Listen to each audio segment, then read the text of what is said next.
in respect to the Tea Party movement, beautiful movement. You know what? Everybody here today supporting John McCain, we're all part of that Tea Party movement. Because I have had the privilege of traveling around the U.S. and meeting with everyday Americans who are that great Tea Party movement. There's something going on out there, my friends. There's something going on, and it's a revolution, and it's a peaceful revolution. But we're going to take on this Obamacare, and we're going to take it on in the courts because it's unconstitutional. We're going to take it on in the Senate. We're going to take it on in the streets. We're going to take it on in voter registration. And my friends, we're going to take it on November the 10th when we take control of the House and the Senate. Well, there you have it. Last Friday, McCain and Palin together again. Who are they taking the country back from exactly? Well, listen to Glenn Beck, and he lays it out clearly, night after night. The whole country's fallen victim to a massive, organized left-wing conspiracy. Richard Cloward, Francis Fox Piven. They are authors of the Cloward-Piven strategy. Something else to remember is that this isn't some conspiracy theory that we're tossing out here. They wrote about collapsing the economy and how they plan to do it in an article they co-authored in the 1960s, Mobilizing the Poor, How It Could Be Done. 6 months later, published in The Nation under the title, The Weight of the Poor, a Strategy to End Poverty. Well, what is this strategy and who's involved? Well, do you remember on this program over the summer, the tree? Cloward and Piven.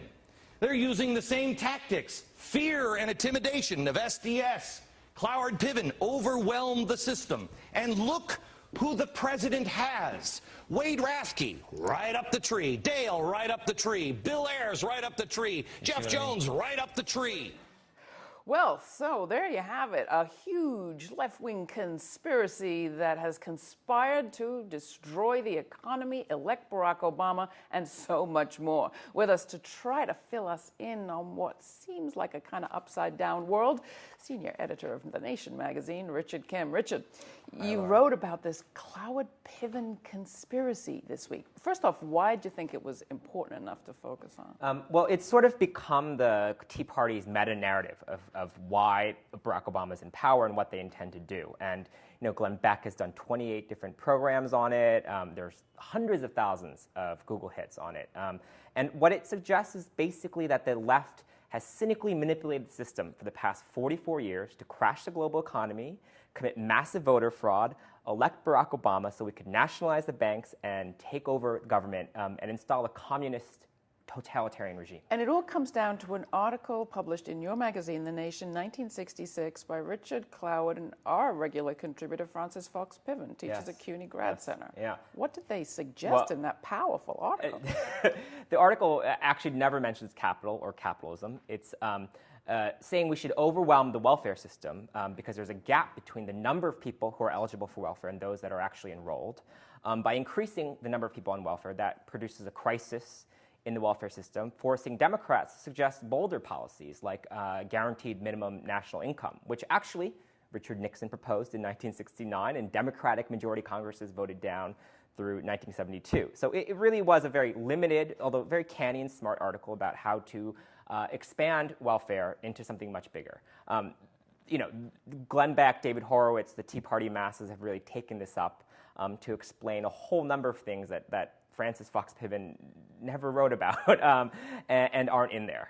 But it relates to the conspiracy theory around the mortgage crisis, that somehow this also is the fault of organized progressives in the community group Acorn comes into. Right. So this sort of shadowy web of associations is very important to Glenn Beck and the conspiracy theory. So it's because Acorn was founded by Wade Rathke, who worked with George Wiley, who did welfare organizing under Francis Fox Piven and Richard Cloward. This is all tied to Barack Obama, who did Project Vote.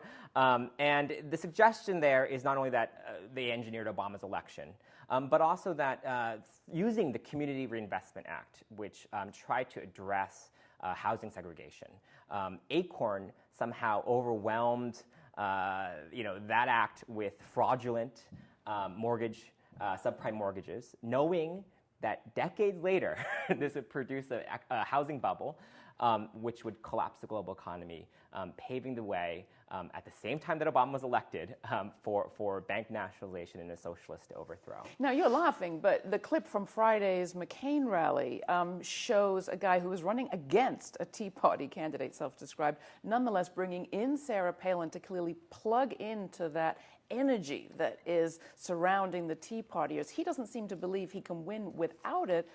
They are fueled by stories like this. Right.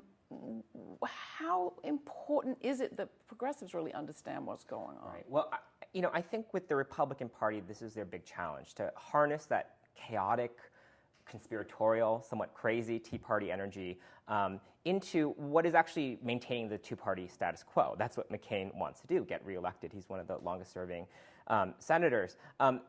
Everything that McCain suggests in that clip is actually legitimate in the democratic process.